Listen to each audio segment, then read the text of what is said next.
All right, let's talk about a couple ways to free up your upper back and scapular mobility so you have better overhead position. So the first thing we're gonna do is take a lacrosse ball, and we're gonna find kind of the edge of your shoulder blade and your spine, and we're gonna have that ball right between the edge of the shoulder blade and your spine. So it's gonna look something kind of like somewhere back in here. You could even go a little bit lower, anywhere along that shoulder blade and between your spine. So we're gonna take that, we're gonna lay on the floor with it. Get the ball back there. We'll kind of hunt around for some good spots here. We're going to take your arm and try reaching up overhead. We're going to work back and forth through here so you find that good spot. Try not to, don't let your ribs flare open. Think about keeping your ribs down. So we're really trying to isolate motion up here behind the ball. We're trying to keep your arm straight and work back and forth through here. Try to keep your arm straight overhead. Over here, you're not going to get as much into it. You're going to feel it really more as you come in closer to your head here. And you're just going to work back and forth there. Once it loosens up, slide down a little bit and find a new spot to pick on.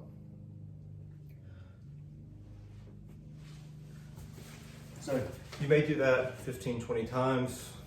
Depends on you, maybe a little bit less, maybe a little bit more to loosen it up. Depends kind of how tight you are. So after we do that, we're going to take a foam roller and we're working on a little more extension in your spine. So same thing, we're roll to the foam roller. The core is going to stay engaged. We're not flaring your whole rib cage out here. We're not flaring out this open. We're keeping your rib cage down and isolating motion over the foam roller like a fulcrum. So you can rock back and forth here. You can kind of go off to one side or the other. You can also play it coming overhead with your arms, but again, we're not flaring your rib cage out, keeping your rib cage in, and isolating motion over that foam roller. And if you can, come into that tight spot in the back, breathe through it. So you can play with that, kind of holding some pressure there, and you can play with just kind of coming in and out of that tight spot. So when you go overhead here, you'll feel tight, so you can hold, try to take a deep breath. As you take a deep breath and expand your rib cage, you'll feel like that tension build a little bit more. And once you've worked through that a little bit, you can slide up or down.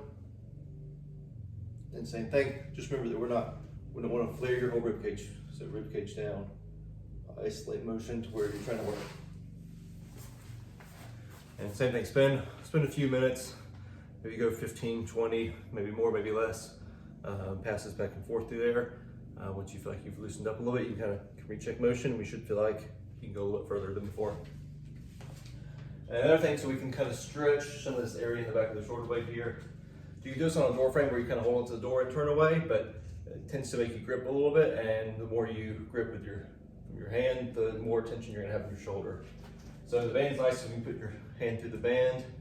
You have a kind of a light grip on it. We can step out, so get some tension in the band, so the band's kind of pulling me away.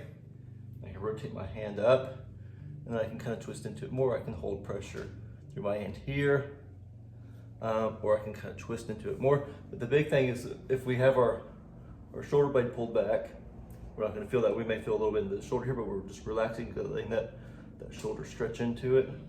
And you should start to feel that pull between your shoulder blade, kind of back of your shoulder blade towards your spine, maybe into the back of your shoulder here.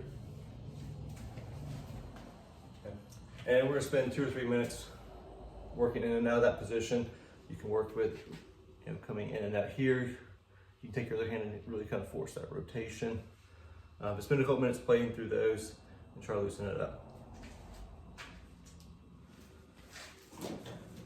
Okay. After we loosen all these things up, you recheck motion, see how you feel. Should feel looser. But let's activate those muscles. Let's use those muscles. So you take another band here, and we're going to pull kind of back and forth. We do 10 or 15 of these. We'll come around the other way. We want to get that shoulder blade moving around your rib cage now. So we're going to pull here. So we're not just going to stop here. We're going to push all the way. So we're not stopping here. We're extending all the way, rounding out, getting that shoulder blade to come around your rib cage. So same thing. We'll do 10 or 15 that way. And then let's work it into an overhead position. So we can pull all the way up here. Again, core's tight, butt's tight, so we don't want to, as you come up, we don't want to flare, so we're not going to flare. So you want to come here where you're flaring open. We don't want that. We want core tight, glutes tight, and use that motion from your shoulder. Same thing, about 10 or 15 of those, and repeat on both sides if you have a problem with both sides.